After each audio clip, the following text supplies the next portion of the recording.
Coming to aortic stenosis, causes are the calcification, rheumatic heart diseases, atherosclerosis, and the congenitally bicuspid aortic valve, which is the most common congenital valvular disease.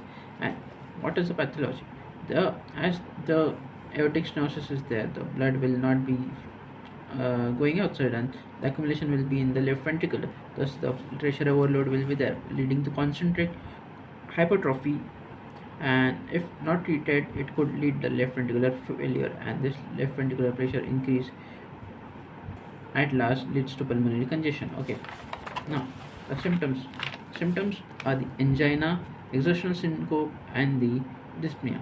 Angina is due to increased left ventricular workload, plus coronary vessels are squeezed by hypertrophied myocytes. Angina is due to left ventricular workload increased, and thus coronary vessels are squeezed by hypertrophic myocytes. Okay, so there will be less blood flowing to heart itself, and this exertional syncope, there will be the fixed cardiac output. So while increase, the cardiac output would not increase, and thus syncope will occur. Dyspnea is due to pulmonary congestion, and the pulse is the parvus 8 tardus. Okay, this now is the anacrotic pulse, which is seen anachoretic pulse. Okay, the parvus 8 tardus, low it is a low amplitude late pulse. Okay, so there will be JVP. Hypertrophic right ventricular septum compresses and increase the right ventricular pressure. This is called a Bernstein's effect. So what is it?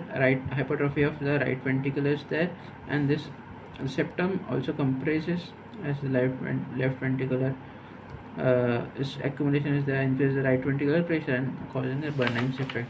And the apex is the site normal, nature is sustained.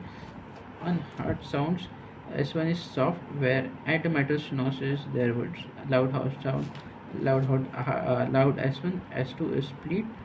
It will be reversed, and the intensity is soft. Okay, S2 split and will be that means the A2 P2 is there will be late A2. Okay, and S3 there will be left ventricular failure. Okay, if S3 is sound heard, there will be left ventricular failure, and if the S4 is here, there will be left ventricular hypertrophy. There will be hypertrophy. In contrast, in mitral stenosis there was the right ventricular hypertrophy and the right ventricular failure, because the blood was not coming to right ventricle. And then we have ejection click. Ejection click will be present, but with calcification this will be absent. And